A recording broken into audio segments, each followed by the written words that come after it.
Ẹ kú dédé wòyí o ẹ̀yin olùgbọ́ mi, mo kí wa káàbọ̀ sí kíláàsì astrology níbi tí a ti ń fi èdè Yorùbá yànnàná ìmọ̀ astrology. Kí ni ohun tí a fẹ́ gbé yẹ̀wò? Lára àwọn ohun tí ìtàn nínú astrology jẹ́ kí a mọ̀. Ẹlẹ́kẹfà, ó jẹ́ kí a mọ̀ pé ìmọ̀ astrology ní àwọn apanirun, olùdíje àti aláìgbàgbọ́ tí wọ́n takò nítorí ìwà ẹ̀sìn, ìṣèlú àti ìdí agbára tí ó mú wá. Ẹlẹ́ẹ̀keje, ó jẹ́ kí a mọ àwọn ìbátan rẹ̀ lóríṣiríṣi, àwọn bíi astronomy, medicine, meteorology àti alchemy. Ẹlẹ́ẹ̀kẹjọ, ó jẹ́ kí a mọ àwọn tí wọ́n kọ́kọ́ ṣe àkọsílẹ̀ rẹ̀ àti ọdún tí wọ́n ṣe àkọsílẹ̀ rẹ̀. Ẹlẹ́ẹ̀kẹsàn-án, ó jẹ́ kí a mọ ìdí tí àwọn onímọ̀ nípa astrology ṣe sọ̀ wọ́n. Ẹlẹ́ẹ̀kẹwàá, ó jẹ́ kí a mọ wípé ìmọ̀ astrology ni ó mú kíka ọjọ́ àti kíka oṣù wá. Ẹ jẹ́ ká dánu dúró báyìí kí a lè bá bọ́ sí abala tí a ti kọ́ nípa ẹ̀yà nínú astrology. Àkíyèsí wà nínú ohun tí a kọ sílẹ̀ yìí.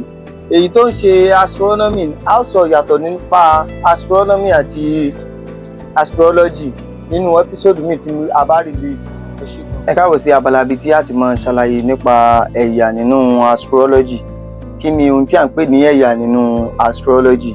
Ẹ̀yà nínú astrology jẹ́ ọ̀nà kan eléyìí tó ń ṣe àfihàn irú ìṣẹ̀dá ìràwọ̀ ẹni ní ìbámu pẹ̀lú àwọn àmì ìràwọ̀ méjìlá tí ó wà. Ọ̀nà mẹ́rin ni àwọn ẹ̀yà náà pín sí, bẹ́ẹ̀ ni ẹ̀yà kọ̀ọ̀kan sì ní àmì ìdánimọ̀ tirẹ̀. Ẹ̀yà ìṣẹ̀dá ìràwọ̀, àmì ìdánimọ̀. Afẹ́fẹ́, ó jẹ́ ohun tí ó ní ọgbọ́n jùlọ àti ìbánisọ̀rọ̀ tó dára. Omi, ó jẹ́ ohun tí ó ní ìfẹ́ jùlọ àti ìmọ̀lára. Iná, ó jẹ́ ohun tí ó gbóná àti agbára àtinúdá.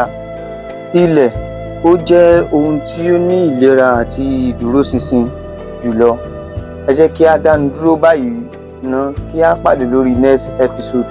Ẹ bá mi like fídíò yìí kí ẹ sì bá mi share rẹ̀ kí ìmọ̀ ìjìnlẹ̀ wa kí ó lè máa gbòòrò sí i. Ó dàbọ̀.